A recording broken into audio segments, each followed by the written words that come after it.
I also got a, HK also makes a 22 version of the MP5. That's super fun. That's a fun plinking rifle right there, so. But I wouldn't know what you're talking about toys like that. Like, I don't buy guns. I just have guns now. I haven't bought a gun for a while. You get all yours free and you finally bought one. I bought all of mine and nobody gives me any one for free. Super expensive to use. Yeah. Okay. All right, kids. We're off to the races because I know that we're not going to have Michael, and I know we're not going to have Tucker. Oh, and I printed out an extra one. Everybody was good, and then I was talking about when I came in, I finally got our dumb printer in there working after it wasn't working, so couldn't find the toner. But now we've killed mini trees to do this tonight. They were already dead. That makes me feel better. And we can recycle. We can pulp these mothers and do something different with it and everything else. So that's perfect. So, well, thanks for being here tonight. I'm hoping tonight will go a little more swiftly because we are now kind of pivoting in the way Praxis works. And so up to this point, it's been kind of like big ideas and theological ideas and all that kind of stuff. And now we start to actually go into what Praxis was originally designed for, right? So when it was all kicked off, it was really just to vet people that might want to be in leadership in the church, and then kind of what our leadership structure looks like as a church and the things we value in that. So it's funny that it usually takes halfway through Praxis before we get to that. But again, part of the idea was that it was like, I kind of modeled it after Bud's training, which was it was designed to wash out people that would say, I want to be a leader, and then they don't really. They just want to have decision making, and they don't want to go through a whole year of a class and another 6 months of another thing and everything else. And so, but it was funny as it first got underway as opposed to what it finally turned into. We're like, yeah, halfway through, we finally start talking about biblical elders and deacons and that kind of thing. So that's what's going to happen tonight. Now, before I get underway, the schedule will be a little bit weird. So tomorrow I will send out an email with this video for these guys. I'll send out the previous stuff as well and all of the previous modules that can be printed. And if anybody wants those, can't say it out loud.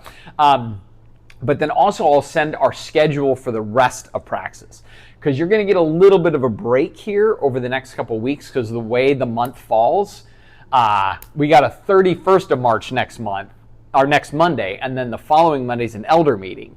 So instead of being every 2 weeks, it's going to bounce to a third week. So we'll be, for us, it'll be a 3-week gap. It's still going to be the second Monday of April that we'll meet together again. But I'll send out that calendar for the rest of the kind of thing. So that should work out good. Any questions on that? Are they all going to 3-week bumps? Or is it No, just that one. Just this one. So they're pretty much going to fall into the second and fourth Monday of every month. All the way through. The one anomaly would be at the very, very end. We might just want to jam a back-to-back in late June.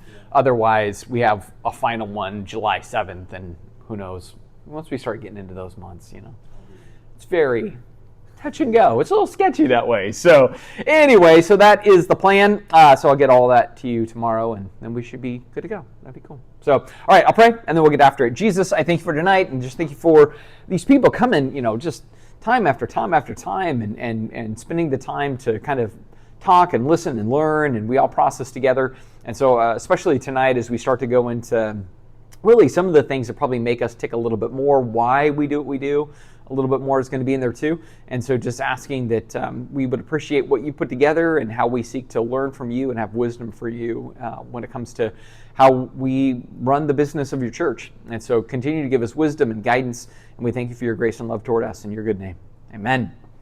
All right, so Praxis Module 8, Model and Function of New Testament Elders and Deacons. Now, this goes back, I think we did this at the end of Module 1. This is just a brief refresher at the top there, but it's giving kind of our structure, right? So we don't have a pyramid structure, we have kind of this sideways structure, whatever else. And so with that, we see, hey, man, the way we're put together is there's the Trinity. From that, there's Jesus. After Jesus and our church, the way we see it is we have elders. And, they're going to be like the hired help that Jesus uses in the local church. From there, you have deacons next to that going to the right. So Jesus, elders, deacons. After that, you have members in the way we have things structured, though I will continue to say membership as we do it in local churches today is not like necessarily a New Testament mandate. It's something we kind of utilize for a number of reasons, but in our structure it is there.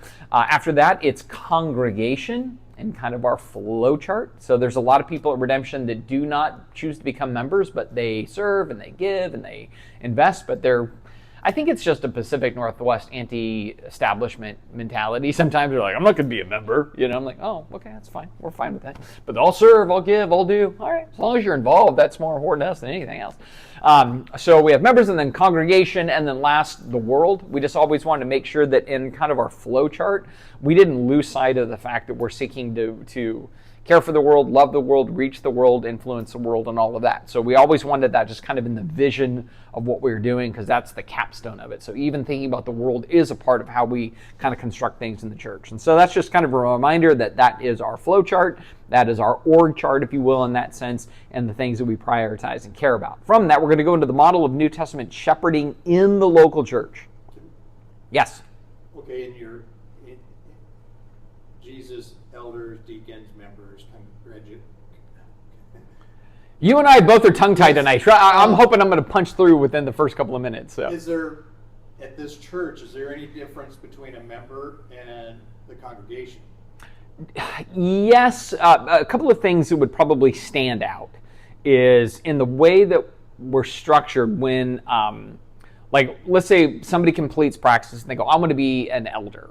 And so then they start sitting in the elder meetings for 6 months, just observing that kind of thing. At the end of that, the person that might want to be an elder has to have 100% agreement of the sitting board, right? That they go, yeah, we think you're meant to be an elder. And then that goes to the members, and 90% of the members have to affirm that person to be on the board. The congregation at large doesn't do that, only the membership of the church does that. So that's one decision power that they have. The second is the changing of bylaws. And so there are occasions where we go, hey, we want to revise this or do something. And in that case, then it goes to the members. 100% of the elders have to agree on those changes, and then it goes to the members. And 80% of the members that are voting or affirming have to affirm a change to the bylaws in that event. So those are kind of like the technical powers that are given to members. Aside from that, the other thing about members is if we're going to have a person that's teaching a class or leading a regroup or has a level of influence, then we have those people be members as well. Now, we haven't been as consistent with that as far as all the way down the line into Sunday school teachers or youth group leaders. Like we've talked about that, and it's probably a place we'll go in the future because that's still an area of influence. But we really seem to have kind of capped it at the adult rank that we said you had to be a member in that sense. Because part of what membership is saying, hey, like when a person fills out their membership affirmation, it's saying, I might disagree with Redemption or whatever else, but I'm not going to make a big deal about some nuanced thing that I believe, right? Unity is more important than division over this thing, and so I'm not going to sweat it.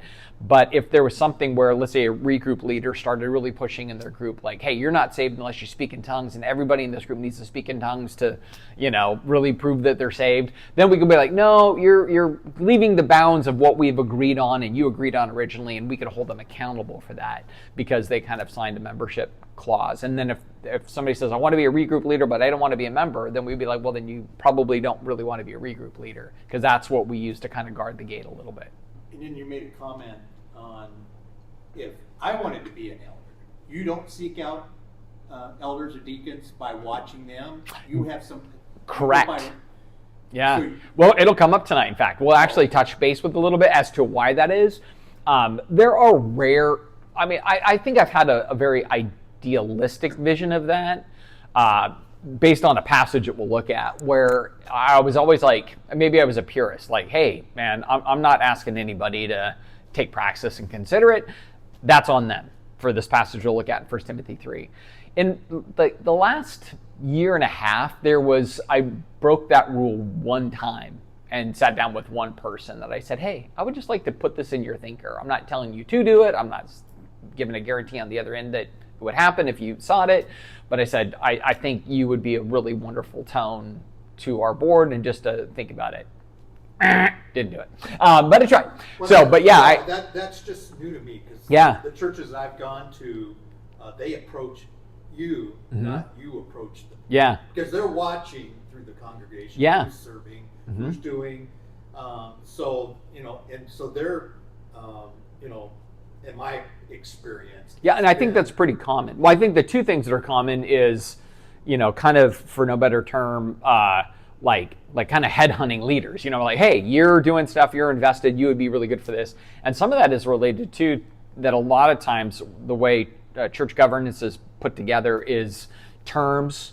It's a vote and a term, and you serve 3 years, 5 years, 7 years, whatever the term is, and then you roll off. And there's a lot of modeled a little bit more like on American government in some ways, how we structure churches in the United States, than maybe like trying to figure out the New Testament patterns. And so since we went so dramatically New Testament pattern, that kind of led into this idea of we don't approach people, but rather we do this other thing, they approach us, and kind of why we do that. Well, come up here in just a little bit. But yeah, so that's traditionally, and I think there's been a couple of people, Scott's like, hey, just think about this. And there's been one person in my world where I was just like, hey, think about it.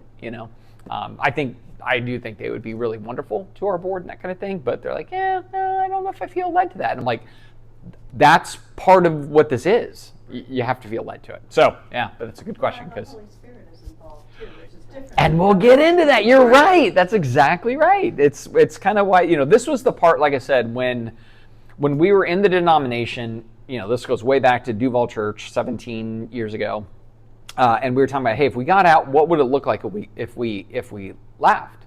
Like, what would our structure look like? What would our bylaws look like? What would if we did that? We don't want to just have a vacuum. And so that was the birth of Praxis, was actually the homework assignment of, hey, what does the New Testament say about church leaders?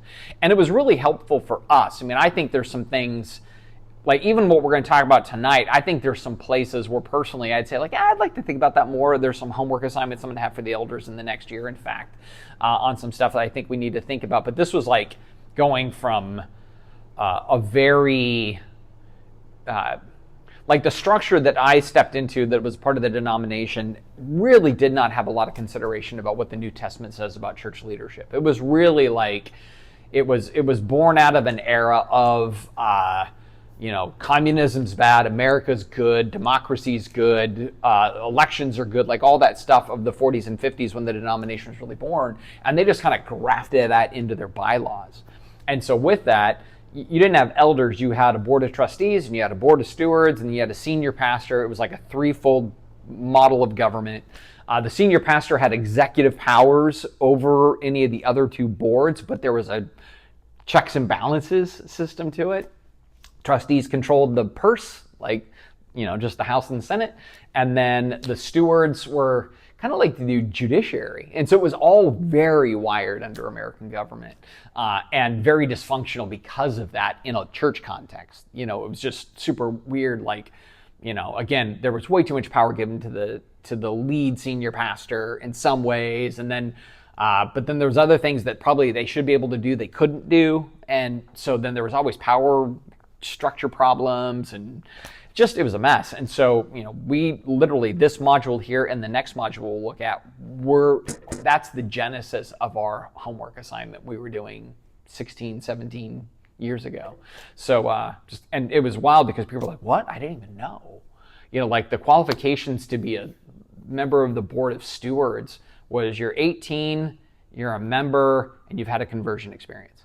And that was it. So it was just constantly cycling. And then there was a term limit of like 3 years. So you're just constantly cycling through people that may not feel led to it or qualified for it or whatever else, but they're like, I don't know, they asked me to join the board, I joined the board, and that kind of thing. So we were like, yeah, there's probably a better way to do this than the way it's put together. So you're very much seeing the fruit of all of that kind of thing. So with that then, let's jump right into page 97 here, the model of New Testament shepherding in the local church. It starts with number 1, the senior elder. The Bible recognizes only one senior pastor, and that is Jesus. The Bible does not recognize me as a senior pastor, any person as a senior pastor. We see in 1 Peter chapter 5, Jesus is the chief shepherd. We see something similar in Hebrews. So, when we really put this together, we said, hey, I know that sounds fanciful or pie in the sky, like Jesus is our senior pastor. But we really felt like, hey, man, if we're going to try to model after the New Testament, we want to recognize that he's the one that's in that position. So in the org chart, When somebody says, who's your senior pastor? It's not Matt Boswell. It's not Scott Thompson. It's Jesus. Jesus is the senior pastor. And so we're constantly thinking about how he's kind of the truly the one in charge. And therefore, I think as a board, we're always thinking through, like, when we make decisions, would this bring a smile to Jesus' face? Would this be something Jesus would care about? Is this reminiscent of the red letters where he speaks so loudly to us? Or are we just making decisions and not running it through the grid of what would Jesus think? What would Jesus say? What would Jesus do? So it is really a very practical tool for us, because I think sometimes in church leadership, you can just become very functional or pragmatic. And not that there isn't a time and a place where you're left with that, but the first question should be, does Jesus speak to this? Is this reminiscent of his heart, his tone, his mission, whatever else? And so for us, it was just a really useful tool. From the senior elder being Jesus, we go into the elders plural. That's kind of that thing there a little bit below that. And so it says, Jesus, as senior pastor of his church, shepherds his local church through a plurality of human elders. A plurality of human elders. And so you see this passage in Titus 1:5 where, Paul says to Titus, man, I left you in Crete. Put in order what remains and appoint elders in every town, plural, elders in every town, singular. And of course, at that point, it wasn't like there's multiple churches in any given town. You had one church per town at that time. That's just the way it worked. But that was important to us to recognize that, when it comes to eldership, it really is meant to be a plurality. So it's not like, you're to have just one elder in a church. I mean, again, if you get stuck with that, you get stuck with that. But the idea is that you're going to have a group of minds that are working together and hearts that are praying together and being knit together under then qualities and qualifications we'll get into as Praxis goes on over the next couple of modules. But we said, hey, that's got to be the thing. We have to think in terms of plurality. With that, if you go to page 98, it says number 2 there, elders are described with 3 different titles in the New Testament, each articulating various aspects of the same office. So they're described in 3 different ways, but each one of those ways that they're described are various aspects of the same office. And so you'll notice below that it says elders, and then overseers, and then pastors/shepherds. You have your Greek words next to all of that. And we really looked at that, and it's a little bit like I could say, I'm a son, I'm a father, I'm a husband. It's all Matt Boswell, but I'm those 3 things are aspects of what I do.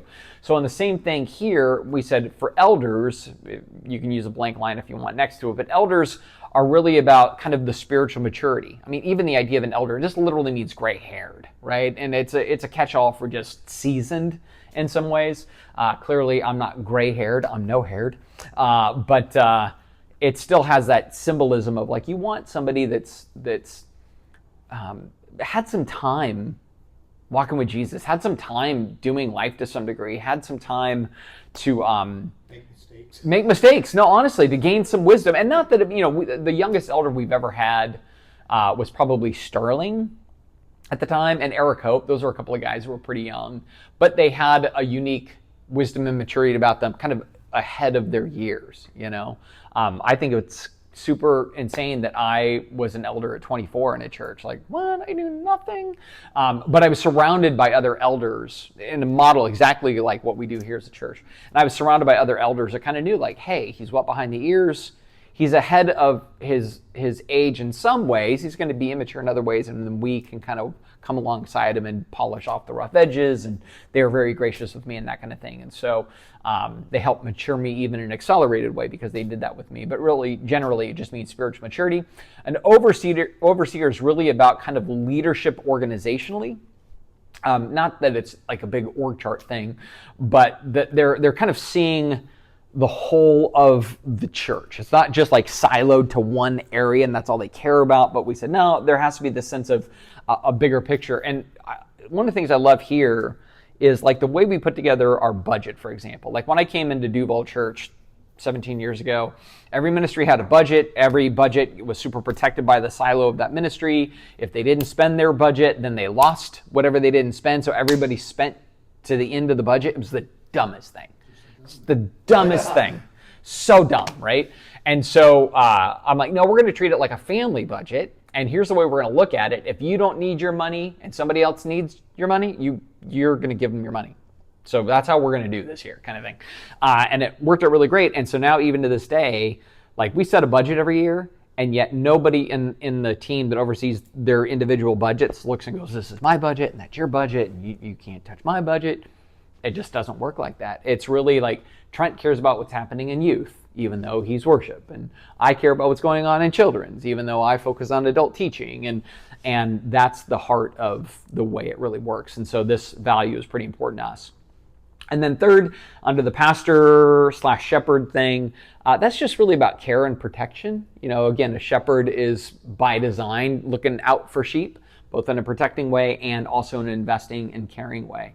And we see that all three of these concepts come all together even in the same passage. So below that you have this passage out of Acts 20 and another one out of 1 Peter 5. And you see they're just getting used interchangeably. So it's like, to the elders who are shepherds, that are overseers, like it just kind of blurs those lines a little bit.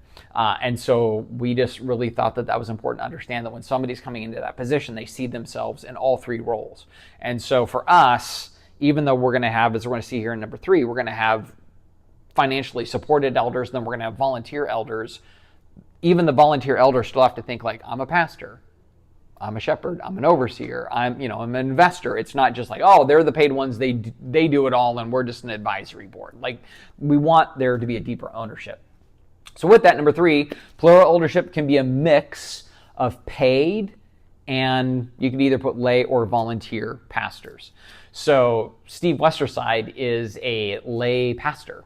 I might be a paid pastor, but he's a lay pastor. Tom Potter is a lay pastor. Scott is a paid pastor or elder, or whatever terminology we want to use. So the difference may be underneath this, it says rule well. And that idea of the elders who rule well are considered worthy of double honor. We see that double honor as a metaphor for financial support. Kind of gets into that a little bit more in that passage in 1 Timothy. But rule well, we would have this idea, it says first or first among equals, right? And so these first among equals, these elders may have more influence, but not more authority. So just below where it says first among equals, these elders may have more influence, but not necessarily more authority. So let me pull all this together. When we're meeting as a board, for example, and it may be, we're talking about something and it may be like a really detailed exegetical question about what's the Greek of the text here, what's the tense of the Greek, what is the theological tradition of this interpretive part of the passage. And the elders may say, Matt, okay, you're our teacher guy, you're the one with all the books in your office, you know this stuff. And so even though we're equals, we're going to realize that you're probably a first among equals. Like, that's an area that you're strong in, and we're going to probably pay attention to you a little bit more because you're strong there. Like when Sterling was on the board, the good example of it is he's a financial planner and advisor. And so when we talk about budgetary stuff, there was a lot of, hey, you're kind of strong here. You're the first among equals there.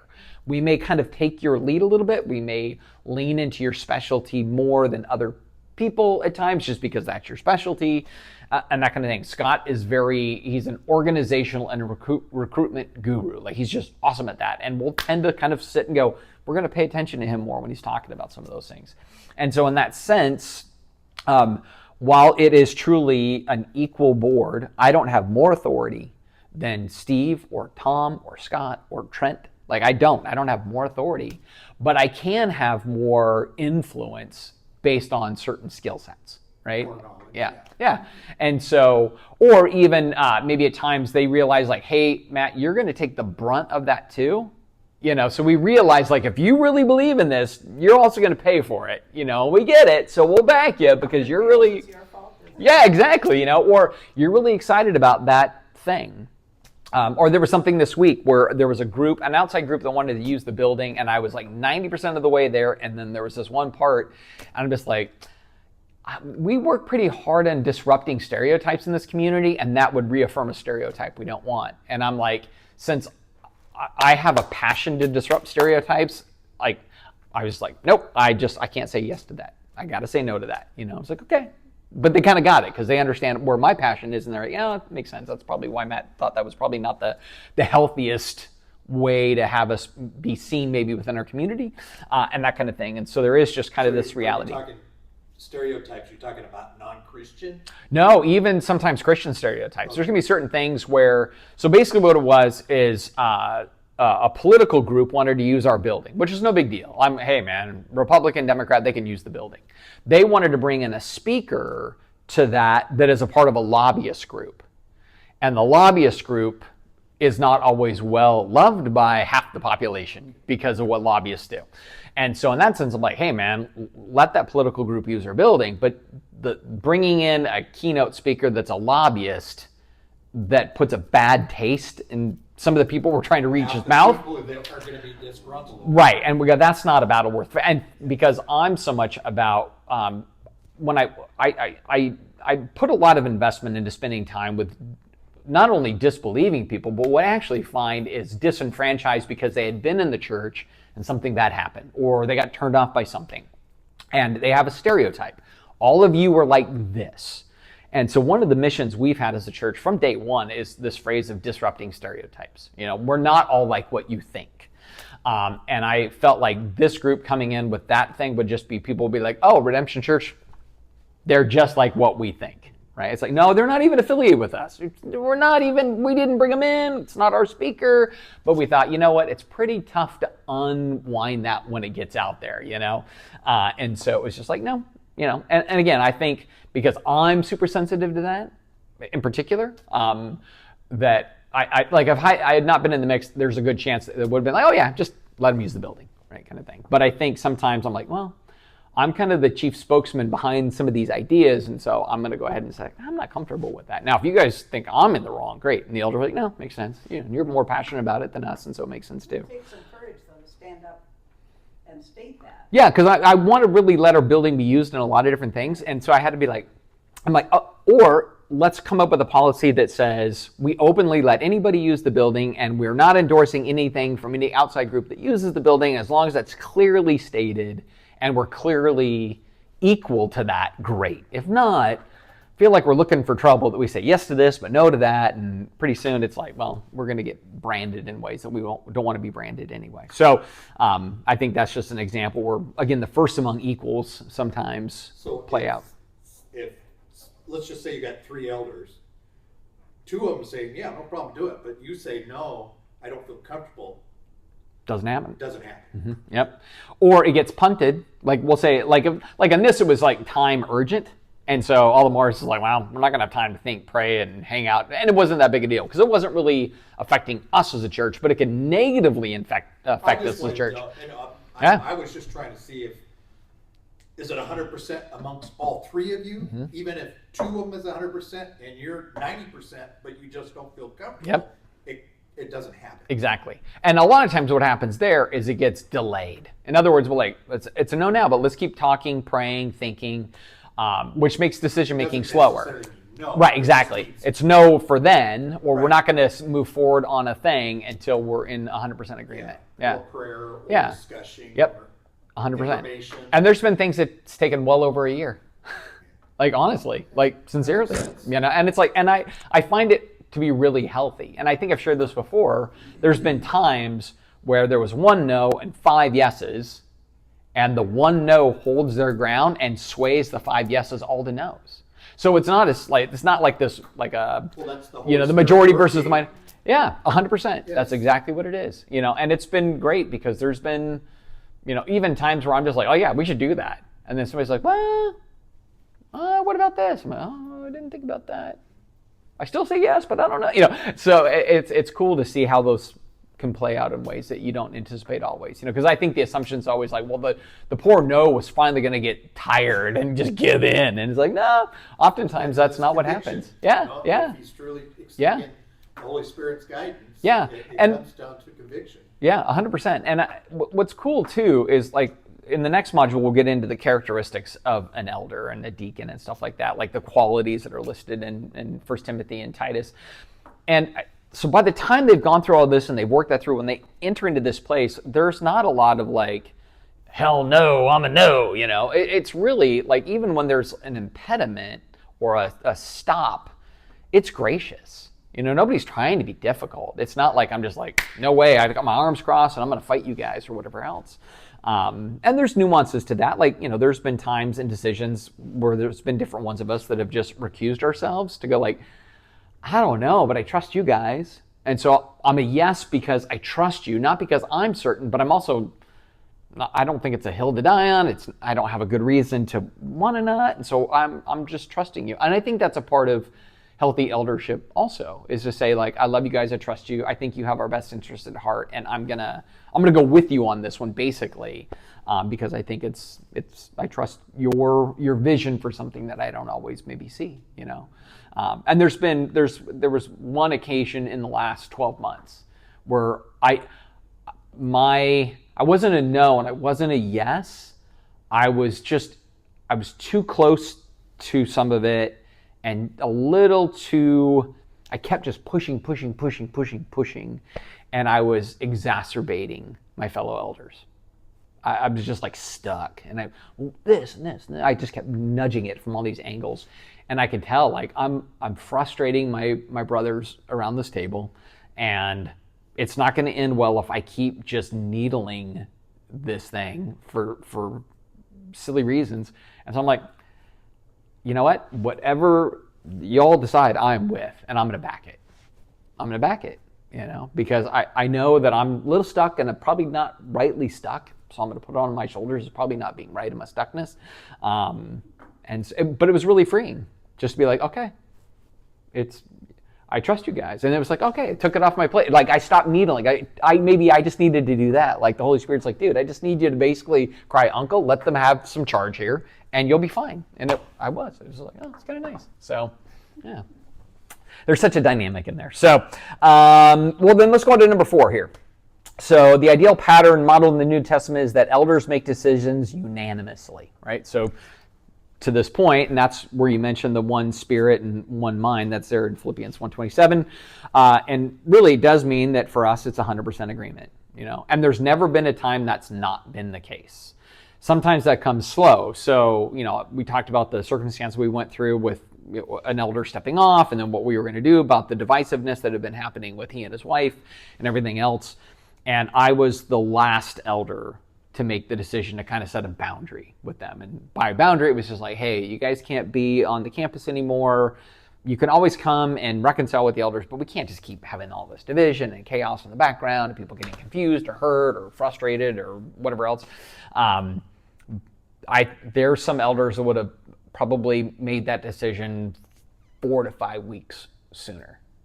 We're making that decision 4 to 5 weeks sooner. And I just kept dragging, and I kept thinking like, well, next week, let's 3 more invitations, 2 more invitations. Yeah, it's just, and I think the way it played out was healthy. Like I also think the way the Holy Spirit had us do it is it took 6 months total, right? From the time there was kind of the initial problems all the way through to setting that boundary. There was probably at least 8 invitations to come to the board. There was personal invitations. There was, like me just reaching out to him. Can we just have coffee? Can we just talk and meet? Scott did the same thing. And I think that long-suffering thing is more our tone and heart as a church anyway. We're not like authoritarian, kind of like paladin, have gun, will travel. It's not like that for us. So I'm glad that it took as long as it did. I'm glad there was the delay. But it was taxing, And I think some would have been like, at times, like some of the elders were like, you're taking too long. I'm like, well, I get you. But until my conscience is there, because the thing I'd shared with them when I finally said, okay, I'm with you guys 100%, was I said, I don't want fatigue to drive my decision. I want a conscience. I was tired. I would have loved to say, we're just done. Let's set the boundary now, because I was so tired. But I'm like, no, that just felt, I don't want to be like, because I'm worn out, that's good enough reason. It had to be, I felt like it was really the right thing to do and the last resort thing to do. And I could then be like, everything I knew to do, I tried. Tried to be a peacemaker as much as it depended on us, kind of thing. And so, yeah, that just tends to be the way it works out. Also, like I said, too, on some of this, I don't want to make it sound like we're all just like this shaft of light descends into the room. And, it's like everybody has the exact same level of conviction on decision making. Some of it is deferral. Some of it's like, you're passionate, I'm not passionate, but I trust you, so let's do it. There's going to be some levels of that as well. It really comes down to when somebody's just like, I'm just not comfortable yet, then that's a pause. Somebody says no, we'll keep working on it. If somebody says it's a hard no, never's going to happen, well, I'll bring it up in a couple of years. You know what I mean? Like, we'll see if things change over the course of time, you know? But we haven't had that. And it's funny when we talk about this and people are like, how do you get anything done? I'm like, it's amazing of the dozens of decisions the board makes in a given year. It's pretty rare that we actually kind of get bogged down. It's super rare, you know? I imagine if everyone is seeking God's will and kind of what would Jesus do? Yeah. You have this whole book that kind of tells you, gives you a personality trait to compare these Yeah. things to. So you can kind of see if a fellow person is off Mm-hmm.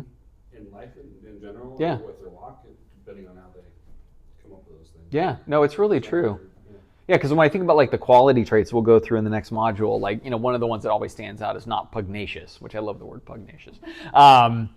Yeah, it is a great word, you know what I mean? But that is really true. Like, we've certainly had people that wanted to be in the leadership core that as Praxis went on, and especially as they started sitting in meetings and stuff like that with the board, that pugnacious thing popped out. And we went like, ooh, Can you give me that's... a good pugnacious? like feisty, Always yeah, quarreling. yeah, like ready to throw blows, so to speak, like just difficult, would be kind of pugnacious. And again, not that there isn't a time and a place for any one of us to be stubborn of conscience, like in a good way. Like there is a time and a place for that. Right. But when you have somebody that is, forgive my crass analogy, but we call it pole vaulting over mouse turds. Like, you know what I mean? Like, it's just, you are making a big deal about a little thing. I can't imagine what happens when we have a big deal about a big thing, And so, there's a certain disposition that has to work within a unanimous decision-making group. And that's why those character qualities come out. Or the fruit of the Spirit, love, joy, peace, patience, kindness, goodness. I mean, that stuff really makes a big difference. And so you're right, when you have people all seeking that, then they don't throw around their no lightly. And you're going to know if they said no, they're not just being difficult. They really go there. I'm just not there with you guys. There's a conviction. Yeah, and it's peaceful in that. I don't think I've ever seen a time that there was really any friction over a pause from any member of the board. It may be like all right, it's going to take a little longer than we hoped to, but most of that, 99% of the time, it's just not like that. And the time where it is like that, it's probably really valuable. There's a real purpose for it and that kind of thing. So it's a win. How about if someone is reluctant and then they do kind of either give up their decision making out of trust or come around? Is there a way to double check that doesn't eventually fester into something?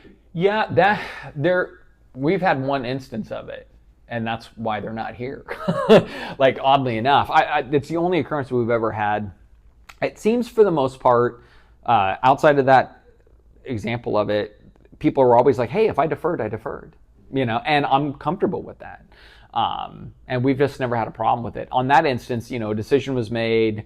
They came back a couple of days later, I want to change my vote. Like, well, no, it doesn't really work that way. So you can resubmit a new proposal, and then you can have the elders work it through. And when they submitted it and we worked it through, we just found that this was for a lack of forgiveness and personal reasons that they wanted to change it, and not because we thought this is like a Holy Spirit move. You know what I mean?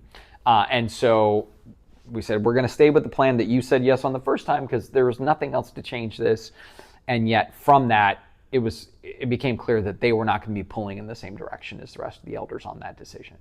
At first, we thought, it'll probably be fine, but then they started actively behind the scenes pulling the opposite direction on it and bringing other people into that. And then that's where you're like, you just can't do that. It's just not the way we work.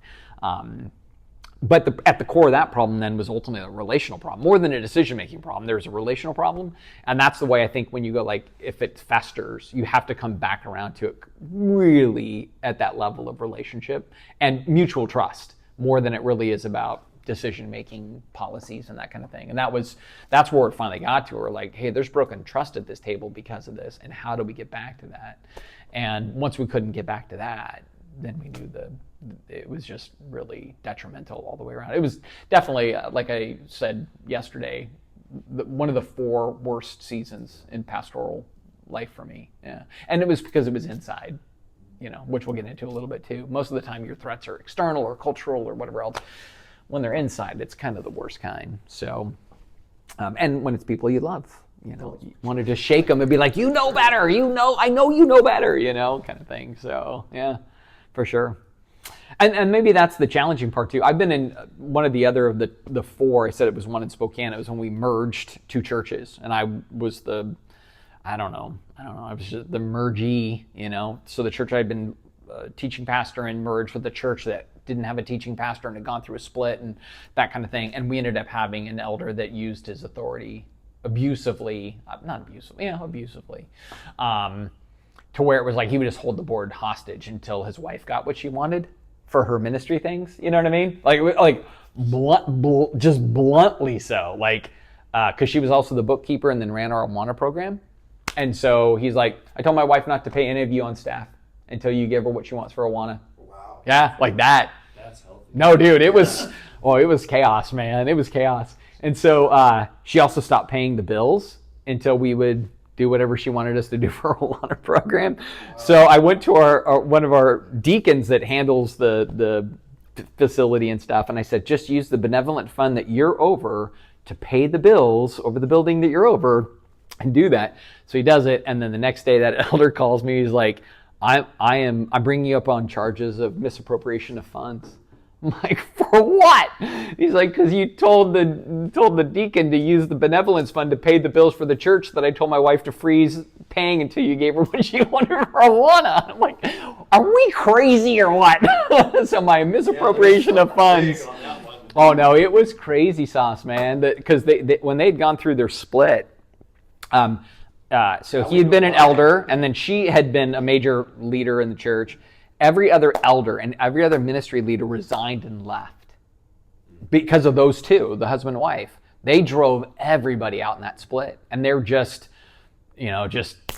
it's their way or no way kind of thing. So then we all did this merge and everything else, and it was just chaos again. And we were like, we had a board meeting that went till 3 a.m. Started at 7 p.m, went till 3 a.m. Finally at 3 a.m, I'm like, okay, Vince, dude, you got to admit, you and your wife were certainly catalytic in the last split. Are you going to do it again now that we've just merged these 2 churches in the first 6 months? You really going to drive it to another split? And he was just like, yeah, we'll leave. And I was like, thank you, right? And I mean, she would have fought to the end. There have been dead bodies everywhere, and she was still been fighting. She was just that personality. But so so they would raise money for one, and she's very talented leader. They both were very talented. But she'd raised money for Awana over the years, and so they had like a checking account still of like $3,500. And so she just emptied that account and took everybody in Awana to like this super posh dinner, and like literally brought in the checkbook with like 72 cents left in the account. There you go. We're like, yes, we made the right decision, but it was just kind of a rough ride. But yeah, no, it was crazy. We had to call the sheriff to get her. The church computer was at her house. So we needed the sheriff to go and get the property of the church. It was in her house, so we could actually get access to the account, so we could actually pay bills and pay staff. It was so nuts, man. Wow. Yeah. That was crazy sauce, dude. I've had some weird things in the church world, man. That falls into that and the denomination. Those are the 2 like the crazy ones, where you're just like, wow, didn't even think that was possible. Yeah. It's amazing how the enemy gets a foothold in so many different little ways. Yeah. Yeah, no, it's crazy. And she was intense, man. Like, she cornered my wife one time because when we did the merge, Ellen took over children's ministry, and she saw children's as like a threat to her Awana program, which was huge, by the way. Like, their Awana program was like 400 kids.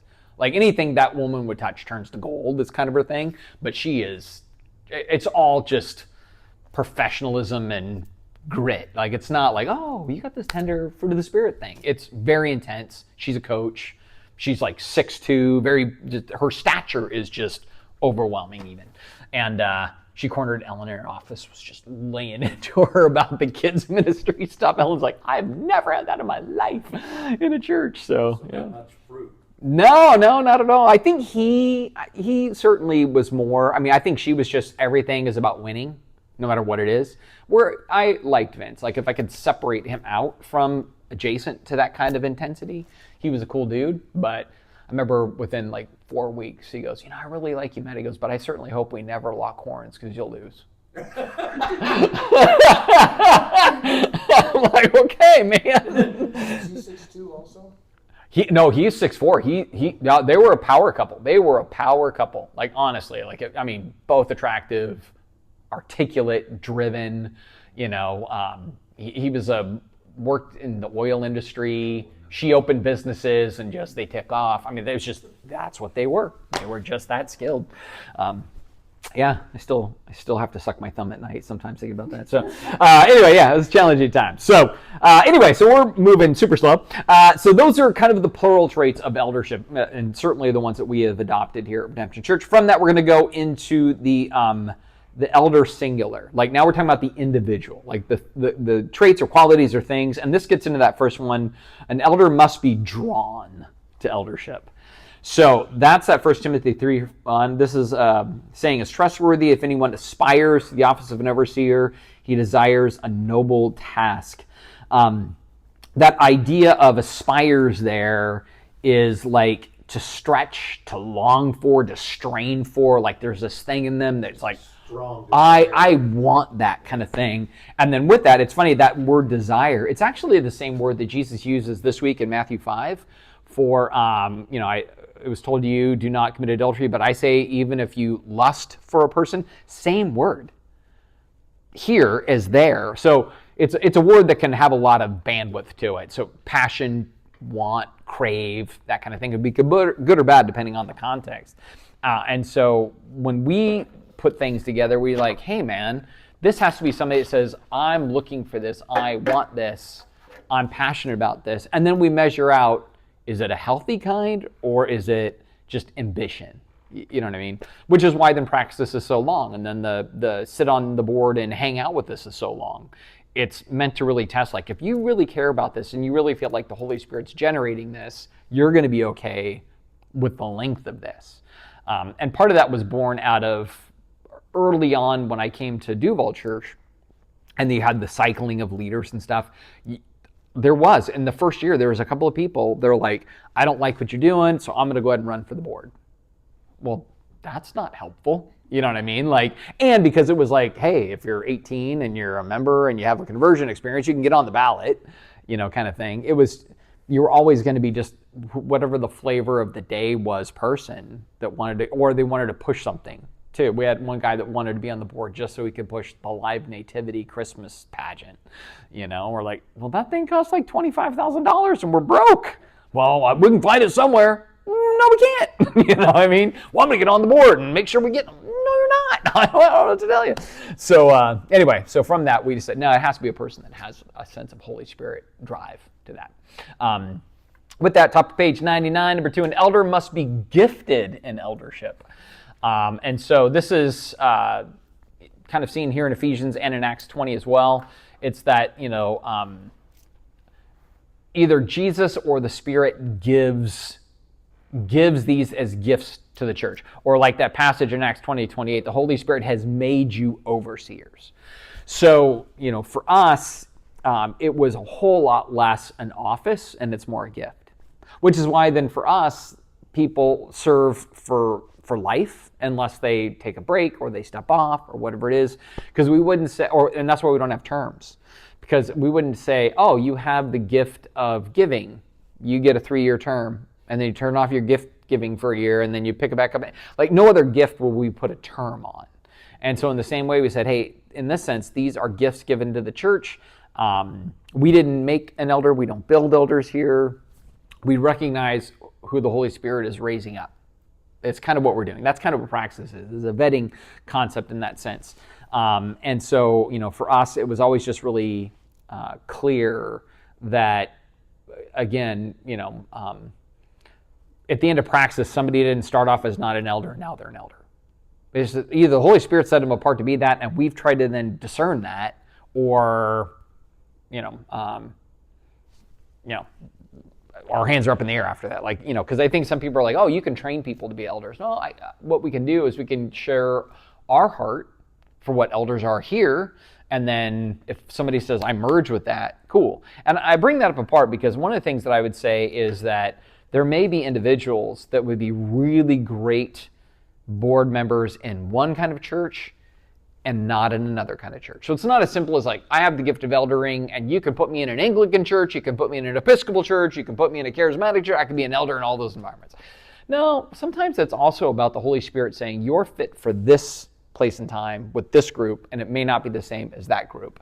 And I say that because I think there are certainly places I would not be a good teaching pastor, I would not be a good leader, I would not be a good elder. The joke was always, especially when I first moved here, Matt could never pastor in the South. They would fire him in 3 weeks, probably true, at least nowadays, probably less so, but back in the day, that would have been true. Well, some of those Southern Baptist preachers are pretty strong. Well, and in a different context, right? And if they were here, they would probably get fired in 3 weeks. You know what I mean? So it's like there's this reality of kind of like you have to kind of be wired to the environment. And so we see it also as a customizing thing to some degree too. Because like we've had a couple of people that have historically taken Praxis and are like, well, I was an elder in my former church. I'm like, that's awesome. This is not that. And this is why you want to go through this process and make sure, because, like Steve Westerside had been an elder in the Presbyterian environment. I'm like, it's awesome. You better make sure that this is fitting. Like if you just port that over, it's different. Michael Cairns, who's in Praxis right now, and he's looking at eldership, he was an elder in another church. But it's like, hey, make sure this is what you're feeling like you could be an elder in this environment because it's going to be different than your previous environment. So that's going to always kind of be a reality too. You may be gifted, but not gifted for every church in every way at every time. And so part of it is customizing that a little bit too, or just making sure who you are and what this is a fit kind of thing. So any questions on that? If you become an elder and life takes you away from the Pacific Northwest, and then years later you move back kind of thing, is that an open invitation back to the board? That's a really good question. I would have normally said yes, and now I have a pause. Well, because that was a little bit of the circumstance we just went through. And so, a person that had been a missionary, ordained through us even, had gone through Praxis, and then was not in our wheelhouse practically for a decade, and then came and was around for a while before they reintegrated in, but they fast-tracked at that point. They didn't do the typical cycle, right? And not that I would say it's neither a hard no or a hard yes, but I do think there needs to be more like, hey, take some time to integrate, and then hey, take some time on the board in a non-official capacity, and then let the board at the end of that do the 100% agreement and reintegrate if they feel like there's enough vetting. Because again, let's say you go away for 10 years and you come back and you go like, well, I remember redemption 10 years ago is different than what redemption is today. And so we all kind of grow and morph, and I think it would be having that kind of wisdom that just says, hey, before we just throw you right back into the circuit, let's see if you've changed, let's see if we've changed. Let's see if you would still feel comfortable with what we do today. So I think that would just be kind of wisdom in place, where I think before I would have been very idealistic. And so that's right, you've been gone 35 years, plug back in, hey, whatever. We all agreed back then, right? So, and now I went like, maybe not so much. Yeah. Well, community changes, so you have to morph to your community. Yeah. So what they haven't been here for 35 years, so they don't know what's going on. So what they were thinking of back then, it's going to be different. Yeah. Well, it was interesting because we had another circumstance where I was having a conversation with somebody, and they're like, well, they've been gone for a long time, and they'd come back, and they're like, well, Matt, you got to admit you've changed since, whatever it was, 2014. I'm like, well, if you mean changed that I've grown, yeah. If you mean changed like if you think it's bad, that's just growth, man. Like, there's things I had convictions about, I have less convictions on. There's new convictions I have that I didn't have then, and I would like to think that it's sanctification. But yeah, it may not be a fit for somebody when they're thinking about that was their heyday and there was a golden era then, and then they come back later and like, oh, why are you guys not doing this and this and this? And we're like, oh, because we saw some of those things were toxic even. We've grown past that, and we realize there's better ways to do things now, and that kind of thing. But it can be, it can be jarring when it's a long haul. And we've had some of those that have been gone like 6, 8, 10 years, and they come back with assumptions. It's going to be just like this, right? No, it's not just like that. Some things are still the same. Some things are different. So, yep. Figure it out, right? Growth. So crazy. We evolve over the course of time. So, number 3, an elder must be qualified for eldership. So, as much as they need to be like kind of led to it and gifted to it, they must be qualified for it. And again, that's going to be Module 9. We're just going to break down all those qualifications so we don't have to do it tonight. But again, that was like a major thing when we were starting to look at what New Testament leaders were. People were like, what? I didn't know that there was qualities for church leaders. I thought it was just 18, conversion experience, you can fog a mirror, whatever it is. So we're like, no, it's got to be more than that. So number 4, therefore, based on all of this, eldership is not earned, but rather it is bestowed, right? So there's no ladder to climbing to it. There's no earning it. There's no advancing to it. Like people will be like, so is it like I go from congregant to member to deacon to elder? No. It doesn't really, it's not a ladder climbing thing. There may be some people that are never meant to be a deacon and they're meant to be an elder. Others never meant to be an elder or a deacon, but they're the most amazing leader in the church or servant or volunteer, whatever. Like, it's not like you just hop, skip, and jump up to this thing, And so, we always just let people know, like and it's not bestowed by us. It's really bestowed by the Holy Spirit. We identify that, and then we ratify what we think the Holy Spirit's doing, which is actually, I kind of landed on that as a kind of a pattern idea in the way that the early church figured out the canon of Scripture, right? So they didn't decide on the canon. They all were like, hey, what are you guys reading? What are you guys reading? What are you guys reading? Oh, we're reading the same stuff. Oh, we're all reading we're circulating a bunch of stuff, but of all those things circulating, these are the things we're all finding common ground on. It's kind of that same idea. So, it's not like we're like, you are now bestowed with an elder and I have a sword and I knight them or whatever it is. It really is like, oh, you've been serving, you've been doing, you took Praxis, you're sitting in here. This makes sense. We think you probably are an elder. The Holy Spirit has made you that. We now just ratify that reality as board and members and kind of move from there. So any questions on not earned but is bestowed or qualified? So we'll get into those more in the future. All right, so now we're going to talk about deacons. The first thing there, deacons are servants by definition. Literally, deacon means servant. That's what the Greek word means, diakonos. And so that's just what they're thinking about. From that, number 2, deacons are flexible by design. What that means is that we don't, at least for us, we don't look and go, we have to have 6 deacons. What we do is we go, is there anything that's major enough that requires or would be wise to have a deacon overseeing it? And if not, then that's okay. There's a lot of things that don't need something to the level of somebody being a deacon. And so like we used to have a pretty robust women's ministry, and then we were just like, is that really where we want to go? Do we want to focus on some other things differently? And so like my wife was the deacon over women's ministry for the longest time. And then as we kind of just subbed that out into different things, it just made sense like, do we need a deacons over women's ministry at this point? Like you got these little outcroppings that are kind of doing all of that stuff, and that's great. Maybe that's the way it should be. And so then she's like, well, I'm going to resign from being a deacon. We don't need this anymore, right? And it made perfect sense. Reese is like our deacon over finances, for example. That's kind of a more needed thing, but part of what it is deacons are bearing a unique kind of load and sometimes need a unique kind of authority, and the elders can just designate that. But it's not like, again, there's some minimal requirement or maximum requirement, or every ministry has to have a deacon or whatever it is for us. Like in other environments, it would be different. For us, it's going to be that way. Therefore, if I go to the top of page 100, we can unpack it a little bit more. Number 3, deacons aid elders as extensions of the eldership, thus freeing elders to shepherd in the word and prayer. So if it's something where it's like, it's too much time for the board, but it's not so high that it needs an elder themselves over that thing.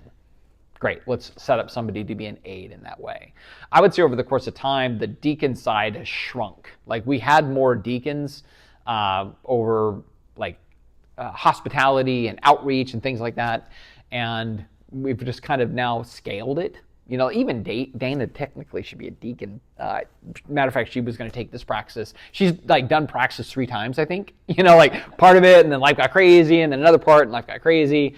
She's probably done all of Praxis 1.5 times at this point, I'm guessing. But she would be one, you know, to think about in that sense, or maybe some other things in the future with her. We're kind of starting to talk about some of that. But again, they just aid the elders in that sense. Therefore, number 4, deacons must be qualified to serve as extensions of the eldership. And so just as much as there's qualities for elders, there's qualities for deacons in 1 Timothy 3. So, because again, you are giving them a level of decision-making power, and therefore you want to make sure you have somebody that is reliable, dependable, has character. Like a good example would be Reese, right? Like she oversees the finances. And for all of the checks and balances and things that we can do to try to make sure everything's airtight, churches are, it's not uncommon for account managers and bookkeepers of churches to rob their churches. Like it happens. It happens multiple times a year around the country. And so this is all the more why you want to vet somebody and make sure, hey, you're asking them to take care of the accounts and count money and deposit it and do books, and you want to make sure they have character. Or any other ministry where people could get rubbed wrong or mishandled. You want to make sure it's a person that has thoughtfulness and care, and they're not just like what we had back at the church in Spokane, very driven, very focused, ran everybody over to get it done. Like, well, we should have checked the qualities of characteristics in some of that too. So from that, you see below that compatibilism, the team of elders and deacons. We've tried to, and I want to be always honest about it. I think in since probably late 2019, I think this is eroded. And not that it's eroded and been bad, it's just eroded. Where it used to be, we had the elders and deacons way more like sitting together in meetings on a regular basis and collaborating on a lot of things. Where it eroded was COVID. So, you know, COVID happened, we weren't meeting, and for us as a church, we were digital for 19 months, right? Because we were meeting in a school, so we got back together as quickly as the school would let us in. And so I think just for all of that, and then once we came out of COVID, it was a different lack of rhythm. And it just never really recoalesced. And then after that, you know, we had my wife stepped away, another one of our deacons and elders moved away. You know, we just became almost like, this wouldn't be the right word. I think we just became so functional at that point that some of that just never kind of came back together, but it wasn't bad either. We weren't like, oh, there's the big gaping hole that we didn't bring that back to the way it was. I think in the last 6 months, we're seeing a different hole now, which is really good. That'll be the next big conversation of the elders.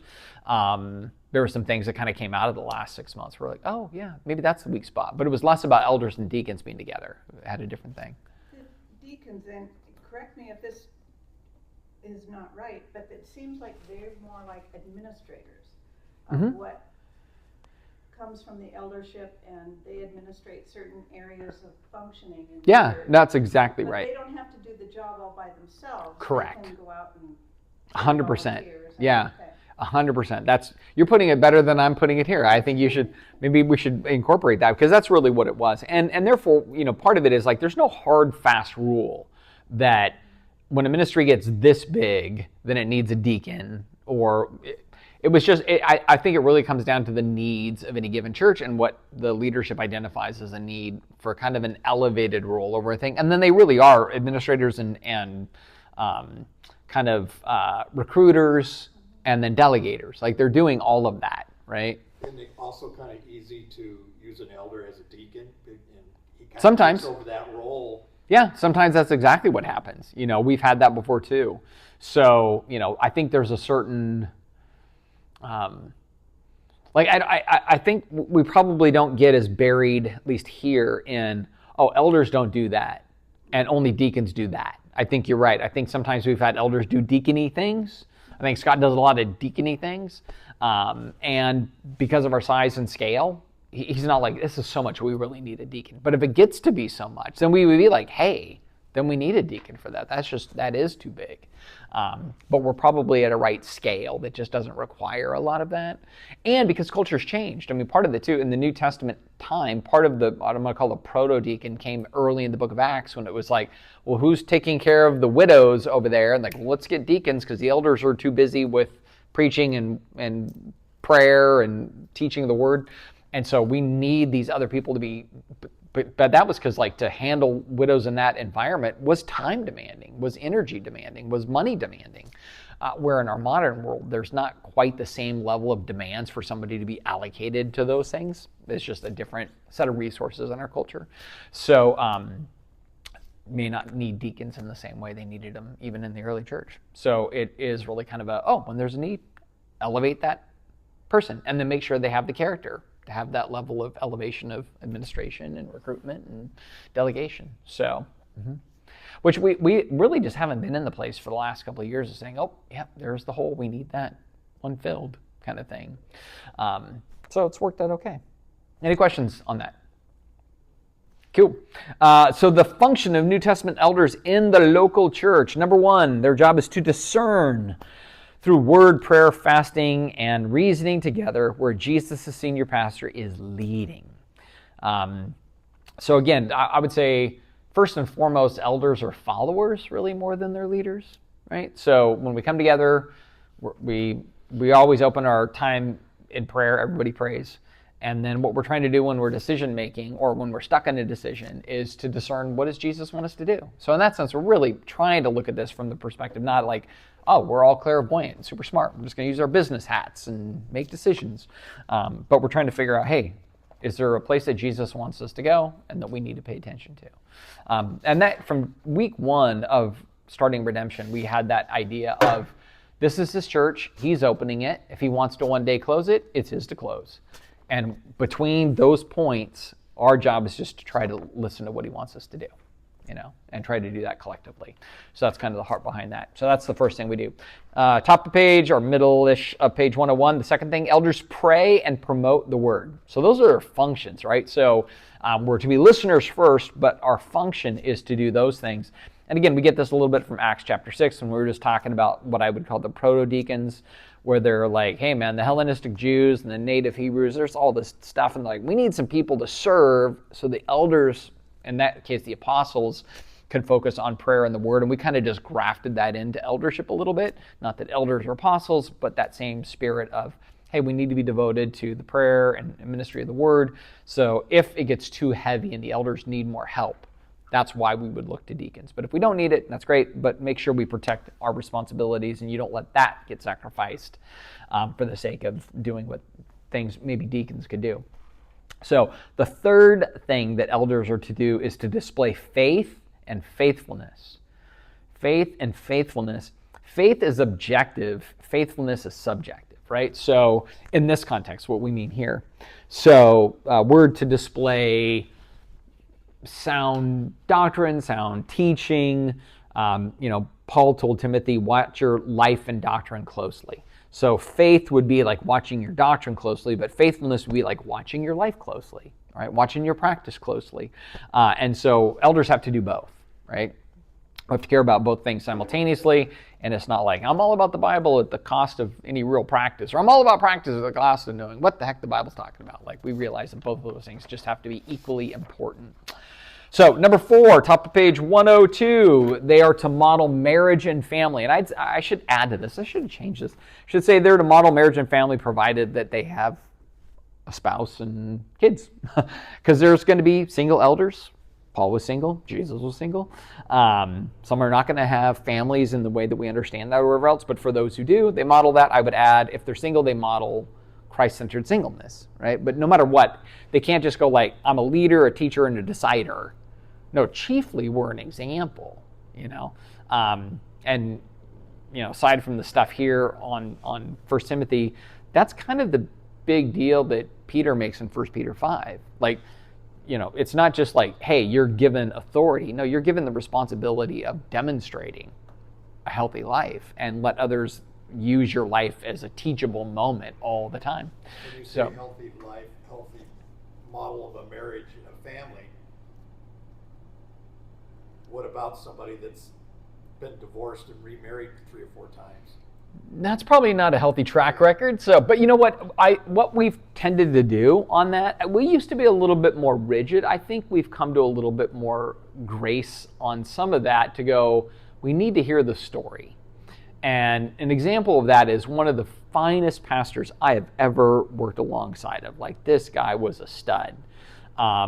Gracious, kind, thoughtful, intelligent, just very compelling in a lot of ways. And he had been divorced. He had been a pastor, been divorced, now was remarried, and was wanting to re-enter into the pastorate with us. And we were a pretty legalistic church. All the more like, no. But it was like one of our elders had enough clairvoyance to say, like, let's hear the story before anything. To which was found out is that his previous wife had an affair and didn't want to reconcile, and he wanted to reconcile the marriage, and she said, nope, I don't love you, I love him, I'm leaving you, getting a divorce, that kind of thing. He stayed single for like 10 years, then met his current wife. They had been married for like 7 years at that point, or whatever it was, and just we went like, oh, that wasn't you divorced, she left you, you want to reconcile with her, she said, no way, you stayed single for a while, yeah, maybe you're qualified to be an elder pastor in our church, kind of thing. So I'd say in the same vein, if somebody, here had a story, we would like to know what the story was, and then we can discern it out. Yeah, is it a perpetual thing? Is it a circumstantial thing? Were you at fault? Were they at fault? We would do that kind of homework or whatever else. So, yeah, that would be a little bit more, yeah. But somebody that's been divorced maybe once, there might be a legitimate story to it. Mm-hmm. Yeah, and that's where, again, that whole what is the story kind of thing comes into play. Or in a different example, so we as a staff, I got a cramp in my stupid hamstring. That's why I'm sticking it out. I'm not just like, I'm like, oh man, that really cramped up. So that's what happens. You're like, what's he doing over there? So, but no, we as a staff and some of our board talked to a pastor down in San Diego. He's in a church where we caught him on a podcast on a couple of things, and we were like, hey, we really want to talk to this guy. So conservative church, and he's a pastor, and he's single, and he has, he would openly call himself gay, same-sex attracted gay, whatever terminology you want to use, but he's celibate. So he's like, I believe Jesus is best just for me not to act on this, so I choose to be single, I choose to be celibate, I don't act on this in any way. And like, that's an example of somebody where it's like, the church there goes like, this guy's completely qualified to be a pastor because he's not acting on it's just what he feels inside. He's like, this is what I feel inside. Women, no attraction whatsoever. Men, I will always have this struggle and attraction. But I choose singleness and celibacy to honor Jesus because I think this is what the scriptures say. And that would be one of those, again, on paper, a church could look and go, what? And then you hear the story, oh, this guy is just choosing to live a single life, which would be a sacrifice in and of itself, and he's doing this for this greater love of Christ and that kind of thing. So that would be another one of those examples where you hear the story and you go, oh, now I know what the story is. Like, so in that environment, they go like, this guy's completely qualified because he's living obediently and he can do that. But that would be not just marriage and family, he's modeling how to be healthy, Christ-honoring as a single person, which has a different, pretty powerful influence in culture right now as well. So, yeah, so it was kind of cool. Very cool guy. I was so grateful that he gave us all the time to chat with him for about an hour and a half about how their church is navigating those things too, and that kind of thing. So, anyway, he was modeling in a different way. So number 5 then, with all this, they are to lead, to teach, to shepherd, and to serve, right? Just bang, bang, bang, bang. So they're doing all these things, and among those is lead, teach, shepherd, and serve. And I would say lead willingly, teach biblically, shepherd consistently, and serve humbly. I'm just adding stuff in there. But because I've certainly been in churches where they lead aggressively, they teach dictatorially, they shepherd brutally, and they serve with, pride. So there's different ways that cat gets skinned. Some are good, some are bad. Number 6. We're just going to be flying right now. Elders provide leadership and protection, right? So we're still talking about just the things that they do. What's great in this passage out of Acts chapter 20 is you see that they have a job both internally and externally, right? So you could say they're providing leadership internally, they're providing protection externally, but I would also add, and you see it in here, he talks about, savage wolves are going to come in among you, and even from among your own selves, men will arise, right? Speaking perverse things to draw away disciples after them. It is the painful reality that sometimes your greatest friction is not from a world that wants to persecute you. It's from internal divisions with fellow Christians and the messes that can happen. And when he says, from those among you, men will arise, because he's talking to the elders of the church of Ephesus. What he's saying is there's going to come elders from among you that will arise and cause these problems. And Paul's right. Like, one of the things you see throughout the history of the church is sometimes the biggest messes happen from the people that are in charge. Yeah, And so there is that. That's why even for us as elders, we have to realize that it's not like, oh, we're just always worrying about the outside world or even the congregation side, but we also have to worry about each other at the table, so to speak. And if somebody's going off, to come alongside and be like, hey, what's going on here? Or let's chat about this or figure this out or whatever else.